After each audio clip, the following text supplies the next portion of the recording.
Di situ juga Pak Asep ngasihin kuncinya ke kami, kunci rumah gitu ya. Nah, besoknya saya pindahan dari pagi gitu ya. Pas sampai sana, saya kan duluan nih, sedangkan mobil yang angkut barang-barang itu di belakang. Saya sama istri duluan. Pas masuk ke rumah itu, terus saya tanya, "Pak, ini rumah sejarahnya gimana ya?" "Nggak ada apa-apa di sini mah, aman."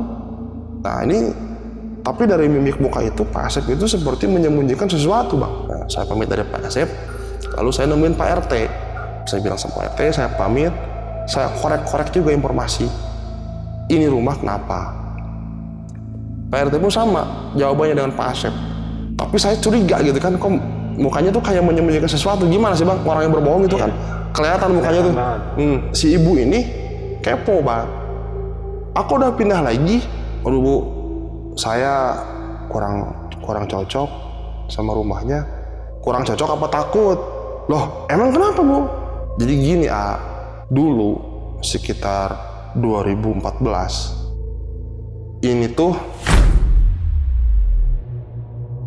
Halo semuanya, kembali lagi di Lentera Malam bareng gue Jamal, dan di segmen Saksi Misteri kali ini gue udah kedatangan narasumber yang punya pengalaman mistis ketika akan membeli rumah, tapi ternyata rumah ini malah membawa petaka bagi dirinya. Kita sapa dulu aja narasumbernya. Di sini udah ada Kang Abo. Kang Abo, apa kabar, Kang? Alhamdulillah. Baik ya, Kang ya? Baik. Oke. Kang Abo, ini apa yang terjadi sama rumah yang akan dibeli Kang Abo ini? Ini terjadi di 2019 pertengahan. Itu terjadi waktu saya belum bikin konten horor ya. Waktu itu saya masih penakut, Bang. Penakut parah waktu itu. Jadi saya mau beli rumah, dan rumahnya itu malah dikasih kesempatan untuk kontrak dulu sama yang punya. Baik yang punyanya takutnya nggak betah. Cuman malah jadi tanya-tanya sebetulnya buat kami. Betul. Yang biasanya kan orang mau beli rumah ya udah deal. Ini kok ya udah ngontrak dulu, silahkan cobain dulu kayak gimana, takutnya nggak betah gitu. Dan ternyata memang banyak kisah mistis yang dibaliknya ya. Ketika mencoba ya, itu baru mencoba ya. Ya ini ya waktu saya masih penakut ya ini ya, nggak seberani sekarang. Dan tadi sebenarnya Kang Abo ini udah spill dikit sama kita kalau rumahnya ini dulunya itu pernah ada bekas pembunuhan, pembantaian satu keluarga ya. Nah, itu sadis banget lah. Pokoknya buat kalian yang penasaran sama cerita dari Kang Abo, simak videonya sampai habis. Tapi sebelum itu, buat kalian yang pengen jadi narasumber seperti Kang Abo, kalian bisa langsung aja DM ke Instagramnya Lentera Malam, itu ada di @lentaramalam.id. Dan jangan lupa juga untuk mampir ke Spotify kita, karena beberapa kali kita udah upload original konten di Spotify. Dan untuk linknya juga gue taruh di deskripsi. Yaudah, buat kalian yang penasaran sama cerita lengkap dari Kang Abo, tonton videonya sampai habis. Dan tanpa basa-basi lagi, Saksi Misteri, kita mulai.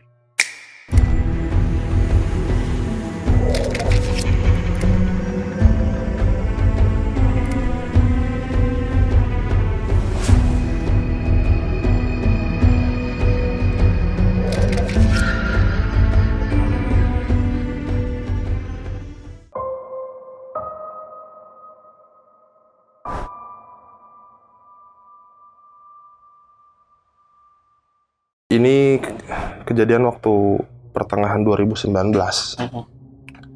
Pada waktu itu, saya dan istri sedang berdiskusi kan. Kita ngobrol gitu. Dan kita pun sepakat untuk membeli sebuah rumah. Karena kami ingin rumah yang lebih besar, lebih nyaman lah. Kita cari-cari di e-commerce, di online gitu kan, buka Google. Akhirnya dapat salah satu rumah di sudut kota Bandung lah. Kita janjian dengan yang punya, dengan yang jual, dan kami ketemu lah dengan si penjual itu. Pas ketemu itu, kita biasalah ngobrol ya, basa-basi. Kita langsung dari rumahnya si penjual itu, jadi kita nggak langsung ke rumah itu tuh, kita ke rumah si penjualnya dulu. Nah, dari rumah si penjual itu, kita sebut saja namanya Pak Asep ya. Dari rumah Pak Asep itu, kami meluncur ke rumah yang akan dijual itu. Saya survei, kita lihat-lihat, dan rumah itu enak, Bang. sejuk gitu kan. Nyaman lah, Iya. nyaman. Rumah itu cukup besar, dengan di depannya itu ada taman. Itu kan di komplek ya, bukan komplek perumahan, tapi posisinya tuh paling ujung bang. Pojokan. Pojokan paling ujung. Taman dengan garasi yang besar lah, cukup untuk 2 mobil.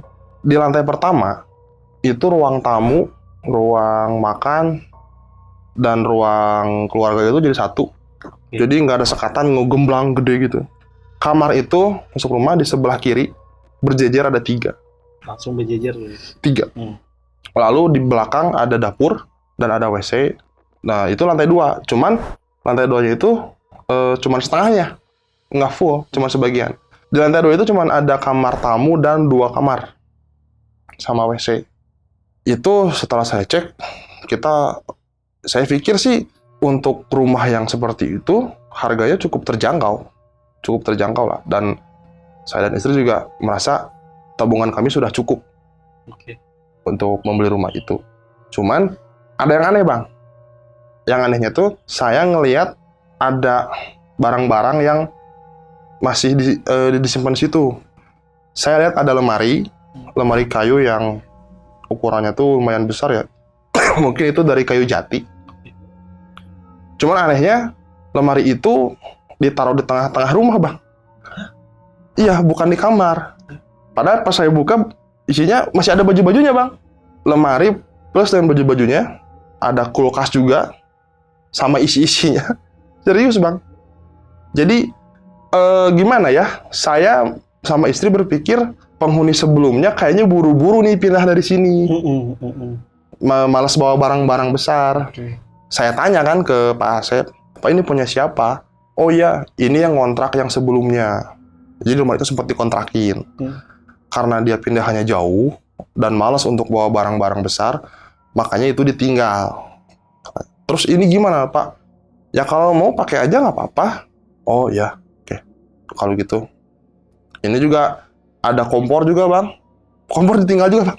Berarti lemari sama kulkas itu ada di ruang tamu itu, ruang yang di bawah itu, yang luas itu. Iya, lemari dari kayu, kulkas itu di sebelah sananya.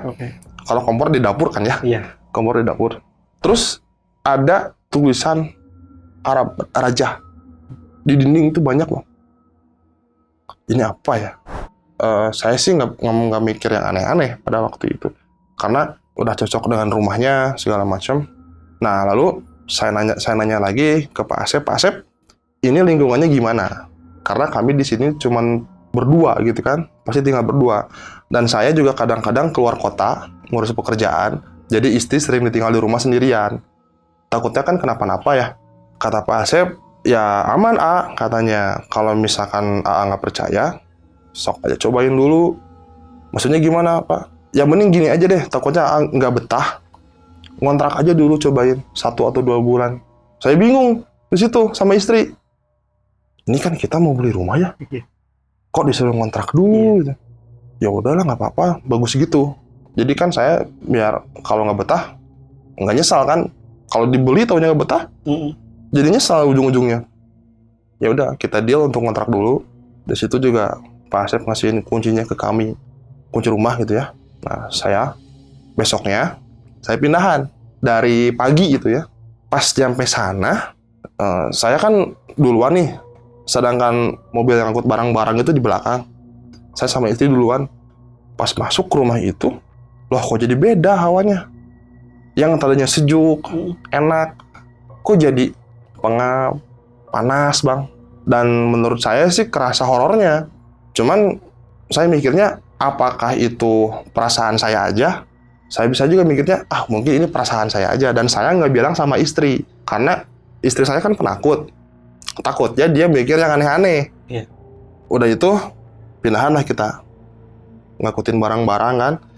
Pas lagi ngikutin barang-barang ini, kita kan berpapasan tuh dengan tetangga yang ada kegiatan di situ kan, yang lagi entah nyuci motor atau lagi nongkrong. Saya nanya kan, siapa Bu, Pak, saya bilang. Si tetangga ini anehnya tidak menyaut. Iya, dia malah gini. Jadi bengong dengan dahi yang dikerutkan, kayak yang aneh gitu. saya tinggal di situ. Kayak gitu ekspresinya. Itu sampai 3 orang saya sapa, kayak gitu jawabannya. Saya pikir, mungkin ini memang mereka kayak gini di sini gitu kan. Itu sampai jam 10 malam, semua barang-barang udah di rumah itu. Karena saya capek, dari pagi itu belum beres. Jadi memang udah di rumah yang baru, tapi belum dirapihin, Bang. Masih berserakan di mana-mana. Karena saya capek, dan yang bantuin juga capek, udah malam, saya bilang, udah, pulang aja, besok lagi aja. Nggak usah diterusin, kasihan kan, istirahat dulu, besok dilanjutin. Nah, saya pun udah pengen tidur banget, udah nggak kuat.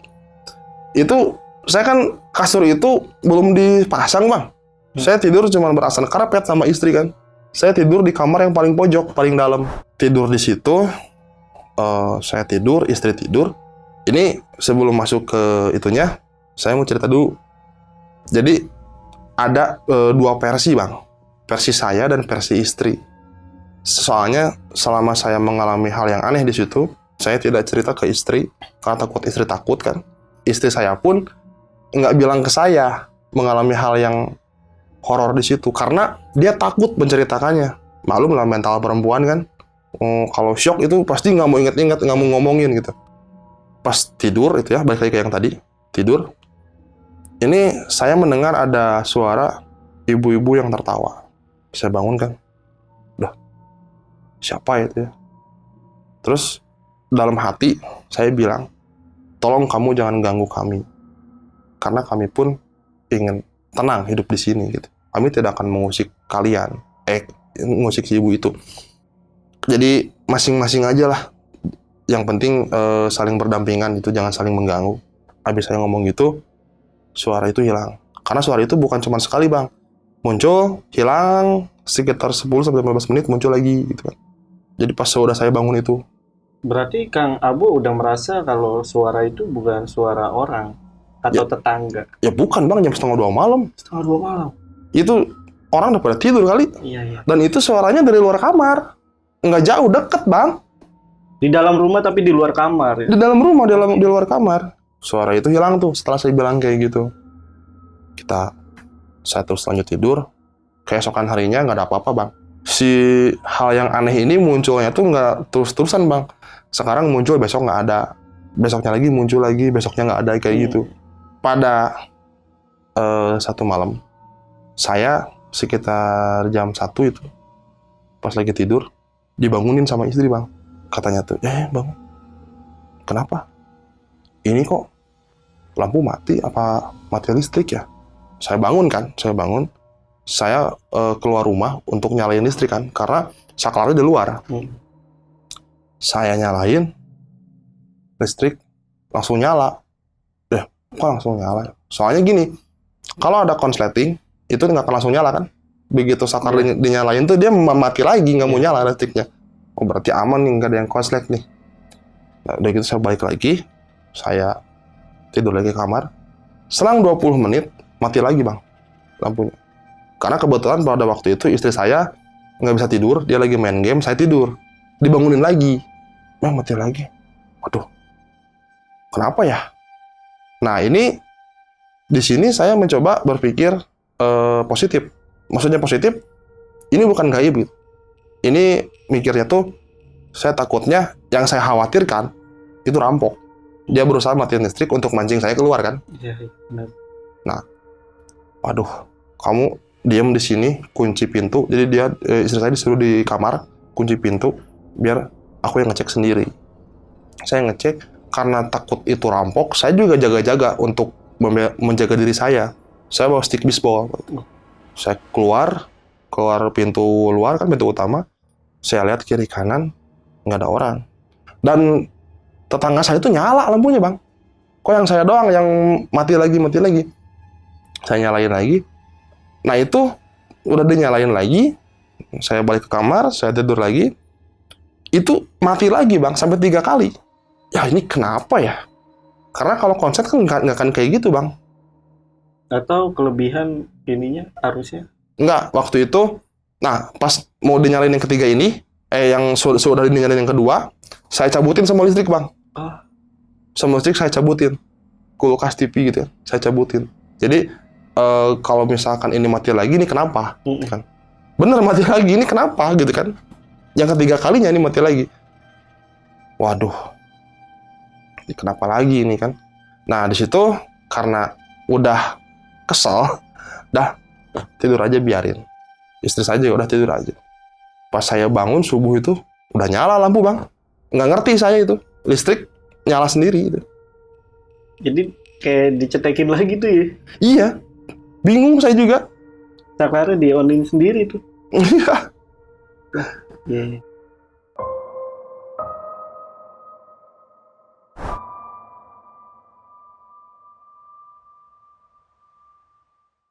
Beberapa hari dari situ, jadi besoknya tuh nggak ada apa-apa. Saya lagi nonton TV. Sekitar jam setengah 12 malam. Lagi nonton TV. Itu saya sendirian di rumah bang. Saya sendirian. Istri lagi nginep di rumah mertua. Nah, saya lagi nonton TV. Jadi ini sofa di depan TV. Lemari yang kayu yang besar itu kan nggak saya pindahin bang. Masih di ruang tengah itu. Itu di sebelah kiri saya di tembok. Kenapa nggak dipindahin? Karena itu berat dari kayu jati bang. Males gotongnya kan. Udah aja diemin di situ lah. Nah pas saya lagi nonton TV, ada bunyi tuh kretek dari lemari itu. Saya nengok kan, apa ya? Mungkin tikus. Saya berpikir itu tikus. Jadi masih berpikir positif bang. Lah biarin aja. Saya fokus nonton TV lagi. Bunyi lagi. Bunyi lagi. Dan semakin saya diamkan, bunyinya itu semakin kencang. Saya penasaran kan. Saya pengen buka itu lemari. Saya deketin. Mau saya buka. Saya mikir lagi. Ini kalau tikus, takutnya pas dibuka loncat kena muka. Itu yang bikin saya malas kan. Aduh, gimana ya? Ya udah, kan pintunya itu 2 kan, nutup gini. Jadi saya buka satu dulu, baru satu lagi. Saya buka sebelahnya, nggak ada apa-apa. Saya buka lagi yang sebelahnya lagi, saya buka lagi. Loh, kok nggak ada apa-apa? Nah, pas saya mikir itu nggak ada apa-apa, saya mendengar suara tangisan. Tangisan anak kecil. Pas, loh, ada suara nangis ya, di mana itu, di mana? Begitu saya lihat ke atas, ada anak kecil bang berdiri di atas lemari itu. Berinding. Saya kaget kan, karena kaget, saya sampai jatuh ke belakang. Jadi pas lihat gitu, kaget kan gitu kan, kaget.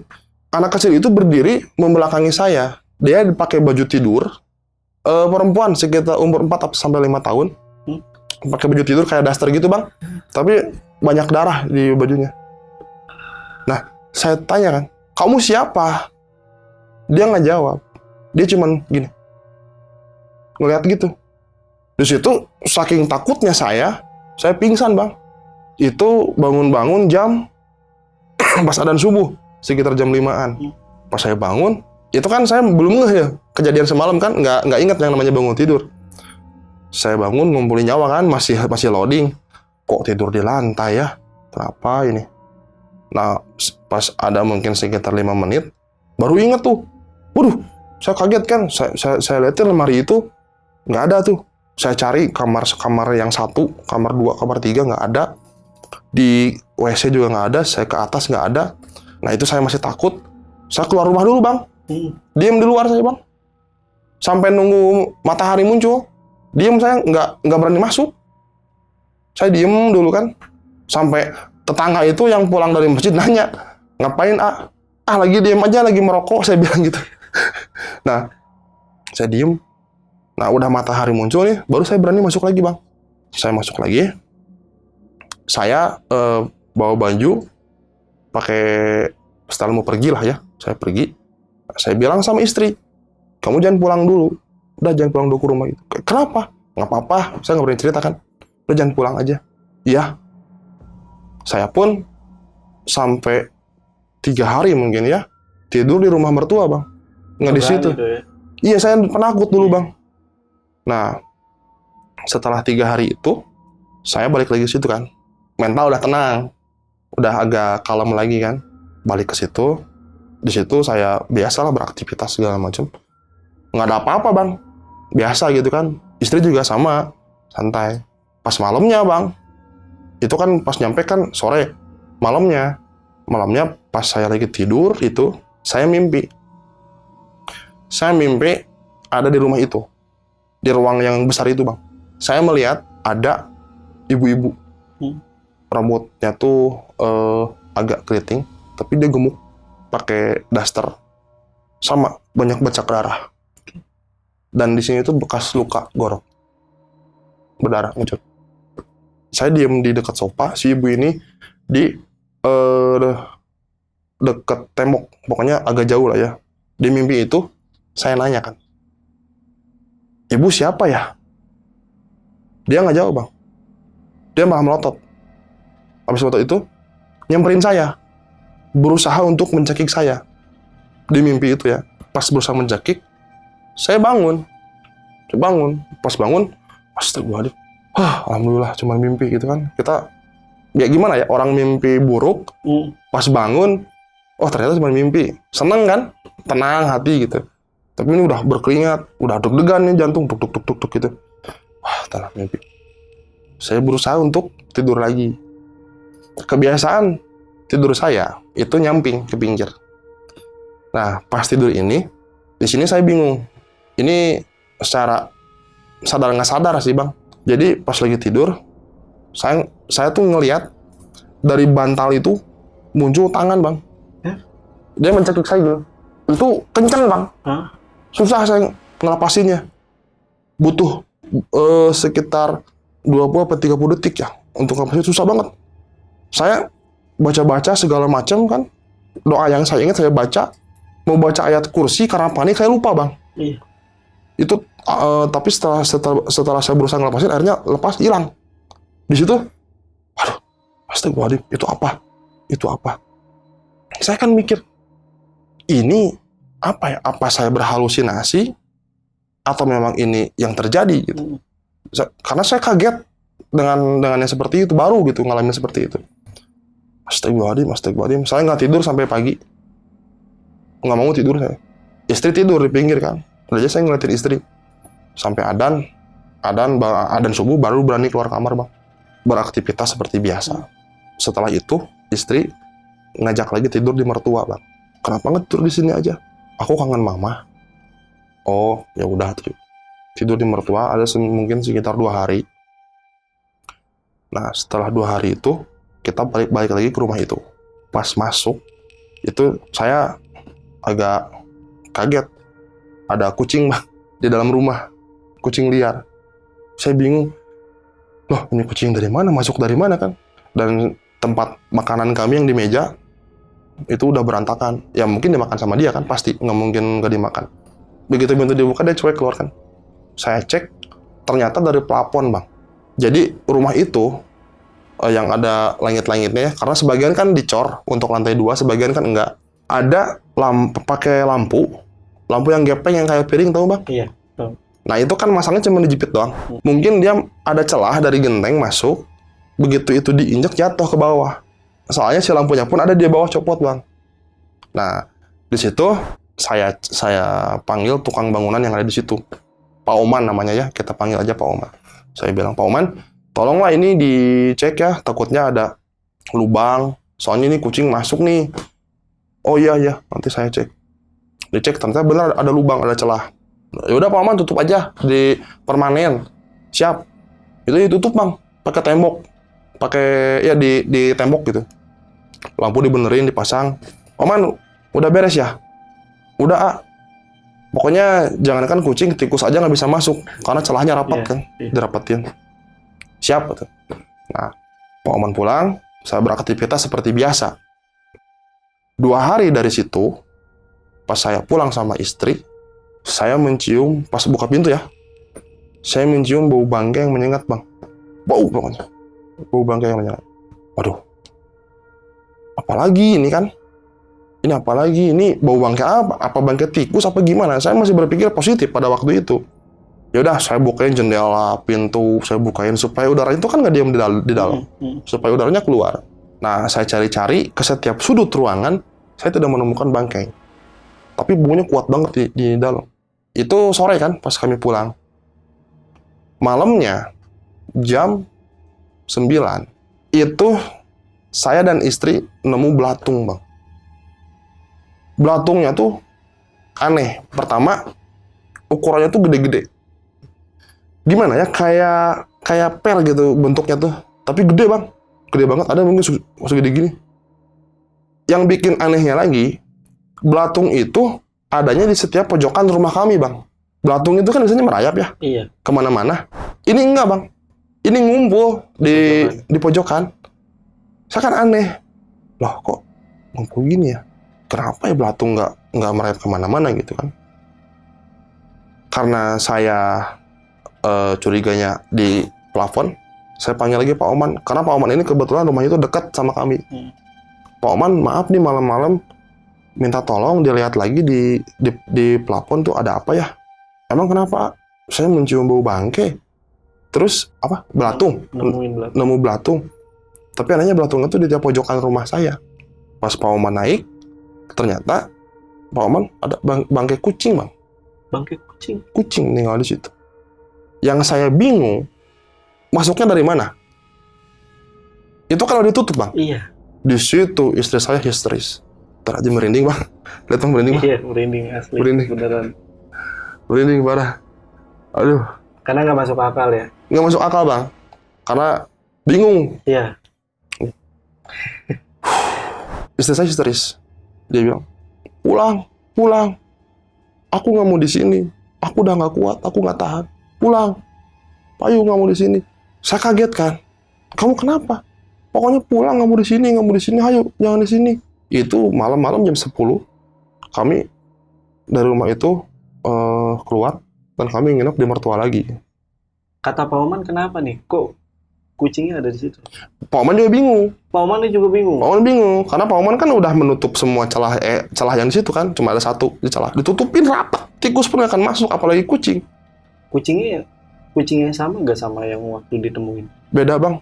Beda. Yang saya lihat sih bulunya tuh lebih ke oranye putih. Oke. Kalau yang waktu kucing yang pertama yang di rumah tuh itu warna belang-belang. Oke. Saya ceritakan sama mertua kejadian ini. Mertua mengeluarkan pendapat kan pada waktu itu. Lalu saya pulang ke rumah orang tua saya. Saya ceritakan juga kejadian ini. Dan dua-duanya tuh jawabannya sama. Apa? Batal beli rumah itu. Jangan tinggal lagi di situ. Menurut apa ya orang tua zaman dulu, orang tua saya dan mertua itu bilangnya gini, kalau ada kucing mati di rumah, itulah pertanda buruk. Oh, mitosnya tuh. Iya, kucing itu biasanya kalau mati itu kan nggak ketahuan, jarang. Oke. Jarang yang ketahuan. Ini dia mati di rumah kamu secara terang-terangan, kan. Dan nggak masuk akal juga masuknya dari mana. Ya, saya nurut kan sama orang tua. Saya nurut sama orang tua.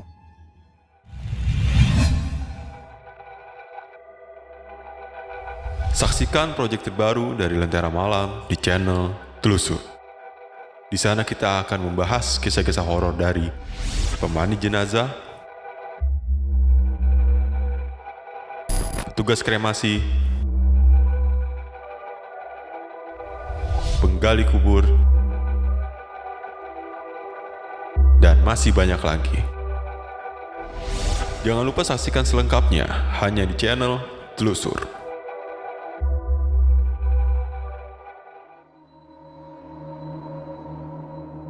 Habis gitu, sebelum saya membatalkan beli rumah itu, saya nanya dulu ke istri kan, kamu kenapa sampai sehisteris itu? Ini adalah cerita versi istri ya, Bang. Oke. Pada hari ketiga kami tinggal di rumah itu, istri saya kan suka banget main games tuh, main Mobile Legends. Pas dia lagi main Mobile Legends itu jam 1:30 malam, saya jelasin dulu. Saya tidur di kamar paling depan. Jadi kamar tengah dan yang paling belakang itu kosong. Oke. Saya paling depan. Pas lagi main Mobile Legends ini 1:30, istri saya mendengar ada di kamar pinggir yang tengah. Kayak orang mukul-mukul tembok. Dia kaget kan. Itu apa? Itu apa? Karena sangat penakut istri saya, dia nggak berani bereaksi, Bang. Itu pada hari ketiga kami diam di situ. Hari kelima kami diam di situ. Saya posisinya lagi tidur juga, Bang. Saya lagi tidur, istri lagi tidur. Istri saya terbangun karena mendengar suara yang kencang. Pas bangun itu, dia mendengar bunyi gagang pintu, Bang, Oke. yang dibuka. Cek. Tapi kan karena kamar itu kan semua dikunci ya. Yang kosong itu dikunci juga, Bang, sama saya. Nggak ada yang dibuka. Itu dibuka, cek, cek. Nah, itu tuh bunyinya kencang, Bang. Bukan cuma jegrot, tapi cek gitu. Kayak dimainin tuh. Iya, berusaha dibuka. Istri saya bingung kan. Bingung dan kaget juga. Itu siapa yang berusaha buka pintu? Istri saya pada waktu itu masih berpikir positif juga. Takutnya itu maling atau rampok. Itu ke kamar yang tengah ya. Istri saya cuma diem aja nggak dengerin. Dia bangunin saya pun katanya saya sempat ngebangunin saya, tapi saya nggak bangun-bangun. Pas abis itu si bunyi gagang pintu itu pindah, Bang, ke kamar kami. Jadi kayak yang berusaha ganggu tuh. Itu kelihatan sama istri saya, itu gagang pintu goyang sendiri. Kayak orang berusaha dibuka dari luar. Dan itu kenceng. Istri saya kan takut kan. Anehnya saya tidak mendengar, Bang. Apa saya keblok apa gimana? Tidak mendengar, anehnya. Setelah suara itu berhenti, pintu itu berhenti untuk dibuka dari luar. Istri saya penasaran. Memberanikan diri dia untuk lihat dari celah pintu, kan ada ya sedikit. Oke. Di bawah, diintip gini kan, diintip. Dia ngelihat ada kayak kaki, Bang, tapi kotor, penuh lumpur. Pas itu dia histeris, dia kaget, langsung kan loncat ke kasur, tutup pakai selimut kan, berusaha untuk tidur. Itu saya masih tidur ya, masih tidur. Istri tutup selimut. Pas lagi dia tutup selimut itu, dia ngerasa selimutnya tarik pelan. Nah, pas dia lihat, itu selimut udah berdiri, Bang. Kayak ada orang di balik selimut itu. Dia berteriak, kaget kan, takut, histeris. Pas teriak itu, saya bangun. Pas saya bangun, selimut itu udah jatuh lagi, Bang. Saya tanya, kamu kenapa? Kamu kenapa? Nah, istri saya tuh nggak pernah mau cerita, nggak pernah mau jawab kalau ditanya di situ. Dia cuma bilang, itu selimut, itu selimut, itu selimut. Kenapa? Selimutnya kenapa? Itu selimut, itu selimut. Saya tarikan selimutnya, saya nggak ada apa-apa. Nggak ada apa-apa. Istri saya shock di situ. Nah, pantesan istri saya ini pas kejadian itu dia nggak mau tidur di situ, Bang. Dia nginep di rumah mertua. Ini yang nginep di rumah mertua ini yang pertama apa yang kedua nih? Ini yang pertama, Bang. Yang pertama itu. Yang pertama. Oke. Jadi waktu saya sendiri itu, Iya. yang ngeliat anak kecil itu posisinya kayak gitu, Bang. Jadi istri tuh udah shock. Nah, saya kan paham betul mentalnya istri saya. Kalau dia lagi shock, nggak mungkin saya tanya-tanya terus kan. Yang ada dia makin takut gitu untuk mengingat itu. Saya tahu dia berusaha untuk melupakan itu. Makanya saya nggak nanya lagi. Toh nanti juga dia cerita sendiri.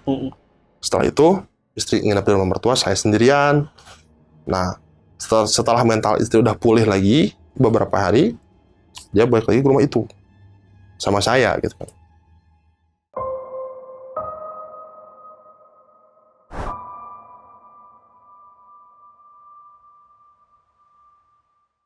Ini pas mandi, Bang. Posisinya istri saya lagi mandi. Saya di sofa sambil nonton TV. Karena waktu itu lagi nonton bola. Volumenya kan kenceng, Bang.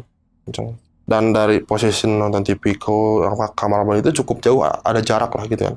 Waktu istri saya mandi, di kamar mandi itu, Bang, ada tempat buat naruh sabun kan, yang ditempel di dinding itu. Iya. Nah, dia mandi, sabun itu ditaruh di situ. Dia lanjut mandi lagi. Pas lanjut mandi, sabun tuh jatuh, Bang. Pluk gitu. Dia kaget kan, oh jatuh. Diambil, taruh lagi. Dia mandi lagi. Jatuh lagi, Bang. Kok aneh, jatuh terus kan. Nah, diambil lagi, disimpan lagi, tapi dimasukin ke ada kayak lemari kacanya gitu, Bang. Dibuka tutupnya, yang ada kacanya, Bang. Oke. Yang bisa dibuka, disimpan, tutup. Dia lanjut mandi dong. Pas dia lanjut lagi mandi itu kacanya kebuka, Bang. Plok, dan sabun jatuh. Pluk. Kaget kan istri saya? Cepetan merinding, Bang. Iya. Serem banget sih. Oke. Ini kenapa jatuh lagi? Karena kesal didiemin di situ kan. Nggak lama setelah itu dia mendengar suara sayup-sayup minta tolong. Tolong. Tapi kecil sayup-sayup gitu. Karena istri saya penasaran, dimatiin lah keran.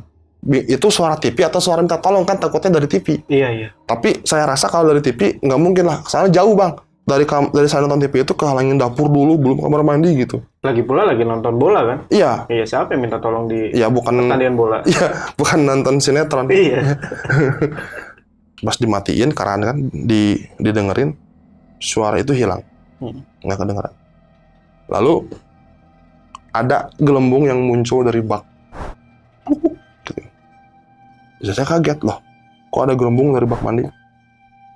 Dilihat kan, pas dilihat di dasarnya itu ada benda putih. Ada benda putih. Dilihat lagi, semakin lama dilihat benda itu semakin membesar. Bukan membesar sih sebenarnya, mendekat. Jadi kayak membesar gitu. Semakin mendekat. Pas habis dekat banget, ternyata itu tangan bang. Hah? Istri saya ditarik rambutnya masuk ke bak mandi bang. Dia berusaha melepaskan diri dari pegangan itu. Itu kencang juga megangnya. Karena susah. Dia mencoba baca doa sebisa-bisa mungkin. Dia inget orang lagi panik itu rata-rata lupa doa. Lepaslah itu si pegangan tangan itu ke rambutnya. Dia panik, takut banget, buru-buru dia pakai anduk keluar kamar mandi kan.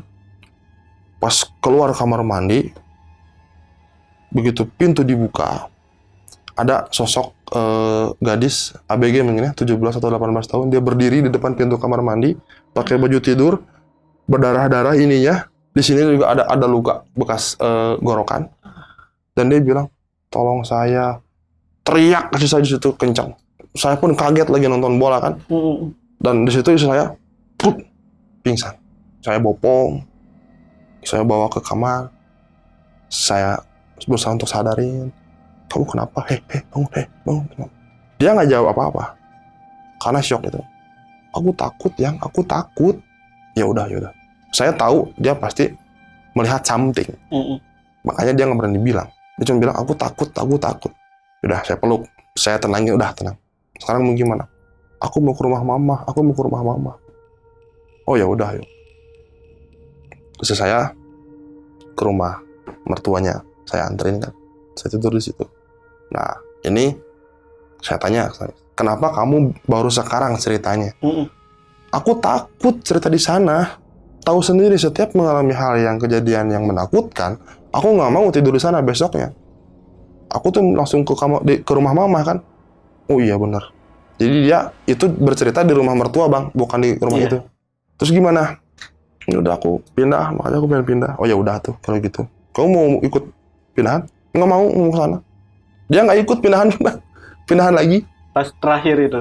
Iya. Jadi setelah itu saya nemuin Pak Asep kan, yang punya. Saya bilang, Pak, kayaknya kami kurang cocok dengan rumah ini. Emang kenapa? Ya, saya nggak bilang secara detail ya. Nggak enak juga sama yang punya rumah gitu. Saya bilangnya, ya kami kurang nyaman aja gitu. Bisa bilang agak jauh dari tempat kerja kami. Saya bilangnya gitu. Oh ya udah. Terus saya tanya, Pak ini rumah sejarahnya gimana ya? Ada apa di sini? Nggak ada apa-apa di sini mah aman. Nah ini, tapi dari mimik muka itu Pak Asep itu seperti menyembunyikan sesuatu bang. Muka bohong lah ya. Iya, aneh itu. Lagi bohong. Iya. Wah, ada yang disembunyiin nih kan. Ya udahlah, saya pamit kan. Kunci saya pinjam dulu karena saya buat pindahan. Nah, saya pamit dari Pak Asep. Lalu saya nemuin Pak RT.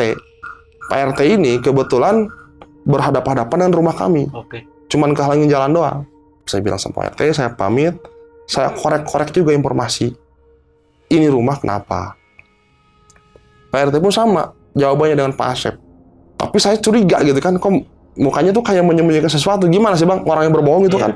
Kelihatan mukanya tuh. Saya juga nggak mau nekan kan. Takut jadi marah nanti Pak RT-nya. Ya udah Pak RT, saya pamit. Ya oke, saya paling izin besok mungkin. Sehari lagi buat pindahan. Itu kan pas malam jam 7 bang. Saya pamit ke Pak RT, besoknya saya pindahan. Nah, pas pindahan ini, ada yang bantuin kan. beberapa orang. Jam 12 siang itu kan haus tuh bang, lagi panas-panasnya. Saya beli air ke warung yang nggak jauh dari rumah itu kan, sama beli rokok juga buat yang kerja juga yang bantuin kan. Si ibu ini kepo bang, aku udah pindah lagi. Aduh bu, saya kurang cocok sama rumahnya. Kurang cocok apa takut? Loh, Langsung ditembak. iya. Emang kenapa bu? Jadi gini ini tuh sebelumnya kan dikontrakin. Yang kontrak sebelumnya juga nggak ada yang lama. Seminggu pindah. Saya tanya lagi, emang ini kenapa bu rumah dulunya? Jadi si ibu bilang, dulu sekitar 2014, ini tuh rumah ini terjadi perampokan. Dan satu keluarga itu mati, dibunuh sama perampoknya. Satu ibu, 2 anak, perempuan semua. Yang satu umur 17 tahun, yang satu perempuan umur 15 tahun. Dan semua lukanya sama, di leher bang, digorok, sadis memang. Ini si bapaknya nggak ada, karena memang udah cerai si ibu dan si bapaknya. Pak Asep ini adalah kakak dari almarhum si ibu itu. Iya. Pak Asep ini yang mau jual rumah ini. Gila, plot twist banget. Ini tuh mau dijual dari dulu sama Pak Asep, susah lakunya. Yang nawar tuh udah banyak ya. Bahkan banyak yang suka, tapi nggak tahu kenapa jadi batal gitu. Dan menurut saya, dengan harga segitu udah terjangkau lah. Termasuk murah gak sih Kang? Murah, Murah ya Kang? murah. Karena itu setengah harga. Setengah harga? Iya. Dari harga tanah di Bandung? Iya. Ya. Iya. Itu setengah harga dan katanya bisa nego dikit. Masih bisa nego? Serius bang. Waduh. Serius bang. Oh gitu bu, iya katanya. Jadi si mayatnya itu ketemunya katanya udah dalam keadaan pada membusuk bang. Membusuk? Udah pada bengkak. Makanya, aduh. Iya. Di situ saya langsung, logika saya langsung nyambung bang. Pikiran saya langsung nyambung. Anjir, pantesan sih. Kayak gini kan. Berinding bang, lihat bang. Kayak berinding lagi tuh. Berinding bang.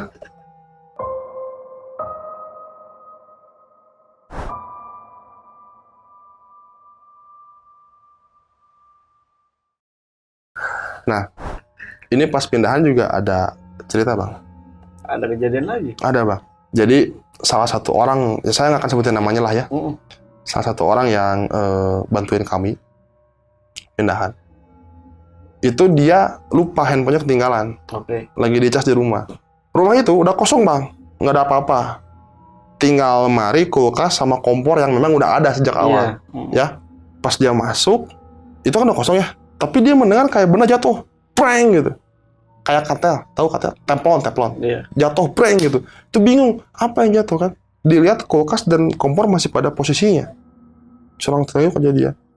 Dia ambil handphone sama casannya yang masih dicolokin kan ke listrik. Pas begitu dia mau pulang, mau keluar, dia nggak dengar suara cekikikan perempuan. Itu saking takutnya lari, sandalnya sampai ketinggalan itu sebelah di dalam rumah itu dan nggak mau balik lagi. Saking takutnya. Tanggung amat ya. Iya. Iya, kenapa ketinggalan dua-duanya? Iya, itu dia. Jadi malah jadi pengen ketawa saja. Kata saya kan ambil, nggak mau. Udah nggak apa-apa, saya pulang aja gitu. Sebelah sendal tuh. Iya, karena lari kan, karena panik. Itu bang. Iya. Ya itulah ceritanya. Cerita dari kami. Gokil. Pengalaman yang aduh. Nah, ini ada yang mau gue tanya ini Kang. Iya. Ini kan lemari, kulkas, dan kompor itu kan dari awal yang Kang Abo ini datang ya, masih ada ya. Nah, ini lemari, kulkas, dan kompor ini memang dari awal yang warga yang dibunuh itu atau punya orang lain lagi? Kalau kulkas dan kompor, katanya memang yang penghuni sebelumnya, yang kontrak. Penghuni sebelumnya, yang sebelum Kang Abo. Ya. Oke. Kalau lemari itu katanya dari zaman almarhum. Berarti punya si korban. Ya, katanya ya si anak yang umur 4 atau 5 tahun itu yang perempuan, dia dekat lemari digoroknya katanya. Dan soalnya mayatnya juga ditemuin di pinggir lemari, Bang. Gitu. Gila kan, gue nggak kebayangin. Sian banget tuh. sedih bang sebenarnya. Iya. Saya, waduh kasihan. Jadi Gue ngingetin ini kan, apa? cerita yang perumahan di Pulau Mas yang dibantai sama itu perampok juga, yang dimasukin ke kamar mandi, yang Oh, dulu viral. yang dulu karena kehabisan oksigen yang meninggal ya. Iya. Ini ya, kayak gitu sih. Ya kalau itu kan tujuannya hanya untuk menyekap ya, untuk menahan sebetulnya, bukan untuk ngebunuh ya. Nggak sengaja tuh ya. Ya, kalau ini kayaknya, kalau menurut saya sih, penilaian saya, kayaknya ada unsur dendam juga. Karena kok digorok semua lehernya. Sadis gitu kan biasanya karena manusia punya dendam ya. Bisa sesadis itu gitu. Iya. Kasihan pokoknya bang. Saya kasihan tuh yang sama yang kecil, yang paling Ini anak kecil. kecil. Kasihan itu. Dia nggak tahu apa-apa kan. Karena kalau udah menyangkut anak kecil kan, gue baru punya anak nih kan. Merinding bang, merinding lagi bang. Merinding terus bang. Iya. Maksud saya, Kasian ya. anak kecil ini tuh nggak akan mengganggu ya. Dia diikat juga diem, nggak usah dibunuh. Gitu. Tega gitu ya. Itu manusia itu karena dendam bisa sadis itu biasanya gitu. Kalap mata tuh. Ya. Nah ini kan masih ada ini ya Kang ya. Pas Kang Abo ini baru datang ke rumah itu, masih ada baju-baju. Itu Ya. baju-baju dari yang penghuni sebelumnya. Apa baju-baju bahkan dari si korban lagi. Saya kurang tahu kalau itu bang. Tapi baju itu Udah dipindahin sama Kang Abo. enggak, saya Bener-bener ditaruh situ. saya diemin aja soalnya apa ya, mau digotong itu berat bang, lemari jati tuh nggak sih zaman dulu. Baju-bajunya yang di dalam. Sama saya didiemin. Buat apa kan, masa mau dipakai? Bukan, kan biasanya berarti Kang Abo nggak pakai lemari itu sama Enggak, sekali. tidak. Saya ada lemari sendiri dan saya taruh lemari baju itu di kamar. Iya. Itu memang agak aneh ya. Ini masih jadi pertanyaan buat saya. Kenapa lemari itu ada di tengah-tengah di ruangan yang besar ya? Memang dekat tembok nyimpannya, tapi kok di situ? Kenapa nggak dari kamar gitu? Saya juga masih bertanya-tanya sampai sekarang. Itu misterinya. Iya, kenapa lemari itu ada di tengah rumah? Kalau itu sih terserah pemiliknya sebenarnya. Memang sih, Iya. memang. Cuma memang aneh aja ya. Iya. Ini gue jadi ngebayangin Kang, itu baju-baju itu tuh memang punya si korban. Kayaknya sih bang. Kayaknya sih. Bahkan mungkin perasaan setiap penghuni sebelum Kang Abo malah ya, itu sama seperti Kang Abo ya, males untuk buang, males. Nah itu perasaan tuh kayak gitu bang. Saya jadi gimana ya, perasaan tuh malas untuk mengganggu itu. Diamin aja, istri pun sama. Udah diamin aja, dia biarin aja. Jadi gimana ya, malas aja gitu. Untuk kayak gitu. Padahal kan logikanya, seandainya kalau itu jadi dibeli, dan amit-amit. Soalnya kalau itu jadi dibeli kan itu dibersihkan sama saya kan. Iya pasti itu dibuang dulu. Ini kan didiemin gitu Iya. pada waktu itu. Itu karena belum dibeli aja ya. Untungnya nggak jadi. Iya. Untungnya nggak jadi.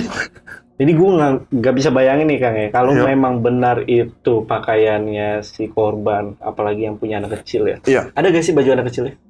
Kayaknya sih ada bang, karena ada lipatan kecil bang. Oke. Baju yang kecil lipatan. Nah, itu ketika dibuang, ini kalau gue bayangin ya, itu anak kecilnya marah. Itu bahkan lebih parah gangguannya nanti. Iya itu.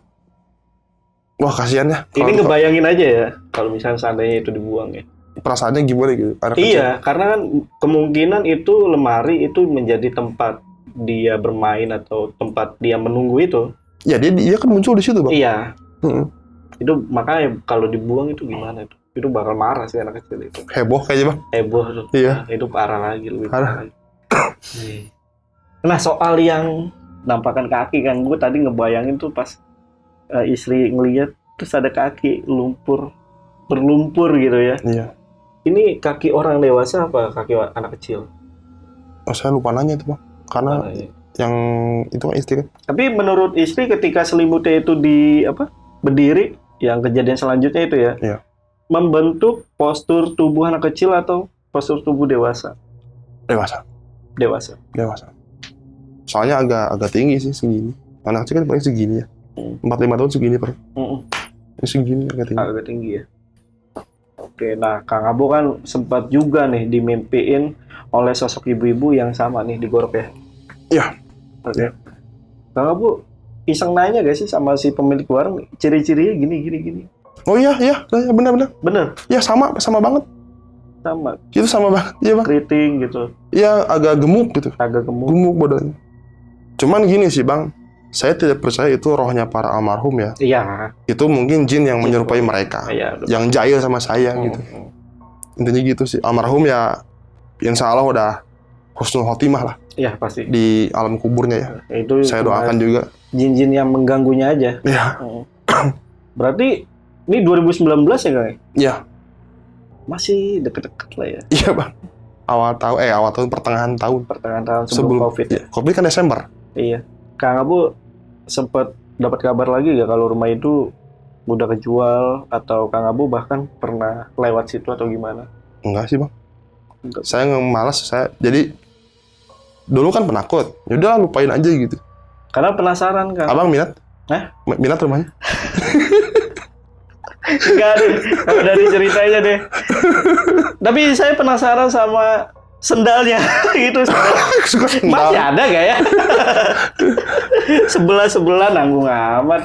Oke Kang, ini terakhir nih dari gua Kang. Ini kan pembunuhan ini sadis ya. Iya. Bisa dibilang sadis lah ya. Sadis karena digorok Sadis semua. Heeh. Berarti niat membunuh itu. Betul. Dan ini pasti ramai. Iya. Pembunuhan ini. Sempat masuk berita Kang. Masuk. Dan saya pun baru ngeh setelah mendengar penjelasan dari si ibu warung. Dan mungkin teman-teman yang tahu ya kita paling minta tolong untuk tidak di-spill secara Ya, betul. secara terang-terangan ya. Iya. Karena tadi Kang Abu bilang nggak enak sama Pak Asep. Pak Asep sama almarhumah juga kan. Dan jadi lebih baik daripada men-spill itu, mendingan kita, terutama untuk yang nonton ya, mendoakan mereka supaya tenanglah di alam kuburnya. Iya, betul. Dan ini nama Pak Asep ini juga udah disamarkan juga Udah ya. disamarkan. Pak Oman juga disamarkan, bukan nama Pak Oman nama aslinya. Tapi ini biasanya warga Bandung kan juga banyak nih penontonnya Kang. Iya. Ini pasti tahu nih. Yes. Tapi minta tolong buat teman-teman untuk tidak men-spill secara terang-terangan ya. Iya. Saya nggak enak dengan Pak Asep ya, dan takutnya rumahnya belum laku-laku, nanti makin nggak laku. Saya penasaran nih Kang, itu masih ada nggak di e-commerce? Jangan deh. Nggak, jangan. Itu nggak akan di-spill. Iya, maksudnya terakhir Kang Asep juga masih sempat buka gak e-commerce itu? Saya belum ngecek lagi, Pak. Belum ngecek lagi? Ya, karena setelah kejadian itu, saya dan istri itu kapok untuk nyari rumah yang sudah jadi. Jadi saya mendingan nyari tanah, saya bangun rumah. Oh, iya. Benar-benar. Jadi kan aman, nggak ada story-nya. Itu gimana? Enggak juga kan? Apa? Ketika beli tanah, ternyata tanah itu bekas kuburan. Di perumahan masa bekas kuburan, Pak? Nggak ada yang tahu kan? Ya juga ya. Kan itu lama misalkan. Ya udah, nanti kalau saya dapat yang kayak gitu lagi, saya ceritain lagi di sini, Bang. Oh, ini Kang. Ini sebagai pelajaran aja mungkin ya. Buat teman-teman, buat kita. Jadi sebelum beli rumah, menurut gua yang tadi udah diceritain sama Kang Abo tuh, kurangnya ini Kang, komunikasi sama tetangga-tetangga. Iya. Atau orang sekitar. Iya, tapi Karena kalau sama pemiliknya itu nggak bakal dikasih tahu. Tapi Iya, kalau betul. kita nyari tahu ke tetangga, apalagi ke warung-warung gitu ya, Iya. itu pasti ngasih tahu lah latar belakangnya. Latar belakang kita cari tahu. Dan juga gini, harusnya saya tuh ngobrol sama orang tua saya. Nanti kan sama mertua saya juga bilang mau beli rumah. Nanti kan orang tua saya dan mertua tuh ngecek ke lokasi ini bagus apa nggak buat anaknya gitu kan. Saya tuh tidak bilang pada waktu itu mau beli rumah itu. Oke. Soalnya gini, saya mau ngasih kejutan, saya mau beli rumah nih. Jadi tadinya udah dibayar baru ngasih tahu. Taunya malah jong. Mungkin juga tidak direstui oleh keluarga. Iya. Oke. Tapi kalau soal itu mah kan pribadi masing-masing. Soalnya kalau gue pribadinya juga kalau mau beli rumah ya gue tanpa ngasih tahu ke orang tua kan. Tapi paling nyari latar belakang. Iya. Cuma setelah kejadian ini kan pas saya cerita kucing mati itu di orang tua kan cerita beli rumah itu nggak sembarangan. Oke. Itu orang tua harus tahu katanya. Kalau dari keluarga saya ya. Iya. Terus mertua juga harus tahu setuju apa enggak itu rumahnya dibeli gitu kan. Termasuk guru spiritual juga saya juga harus tahu. Itu bagus apa enggak gitu kan. Karena katanya menurut paham orang tua saya rumah itu biasanya bawa rezeki masing-masing. Tapi Kang Abu kan ini kelihatan kayak orang Cina ya. Kayak orang Cina Kang. Percaya Feng Shui kan? Enggak. Enggak ya? Kayak orang Cina gitu sih? Enggak ya? Gue ngeliatnya kayak orang Cina kan? Banyak yang bilang kayak orang Cina? Banyak. Kan banyak. Banyak yang bilang mirip Ipan Seventeen, jauh padahal ya. Gantengan Ipan ya. Oh iya bener kayak Ipan Seventeen. Kalau ada rambut ya bener-bener. Iya orang Cina kan? Oke, ya paling segitu aja ya Kang ya cerita dari Kang Abo untuk malam ini. Dan terima kasih Kang Abo jauh-jauh dari Bandung. Ya, sama-sama Terima kasih Bang. Kang. Ya, Nah, sama-sama. jangan lupa juga buat teman-teman nih yang suka explore ya. Iya, Konten explore ya. Iya, Kang Abo ini berani banget untuk explore ke rumah-rumah terbengkalai. iya. Dan ya yang lainnya lah, tempat-tempat terbengkalai. Nah, buat kalian yang penasaran sama channel Kang Abo, itu bisa langsung aja mampir ke channel YouTube-nya Kang Abo di mana nih? Melawan mitos, Bang. Mantep. Di mana? Channelnya keren. Ya, kami sih Melawan mitos. penasaran aja Oke. di mana ada mitos yang beredar di masyarakat. Kalau di sini serem, ada penampakan. Oke, kita coba. Kita coba, kita tantangin nih. Mitosnya benar terjadi atau enggak. Oke. Nah, itu ya. Jadi yang penasaran sama channel Kang Abo langsung aja mampir ke channelnya. Itu ada di Melawan Mitos. Dan buat teman-teman yang pengen tanya lebih lengkap lagi mengenai cerita yang tadi dibawain sama Kang Abo, itu kalian bisa langsung mampir aja ke Instagramnya Kang Abo. Ada di mana, Kang? Melawan mitos juga ada Instagramnya. Wih, Melawan Mitos juga ya. Iya. Ya udah, itu aja dari gua. Mungkin untuk video kali ini sekali lagi cukup. Gua Jamal dari Lentera Malam dan Saya Abo. izin pamit. Bye. Bye.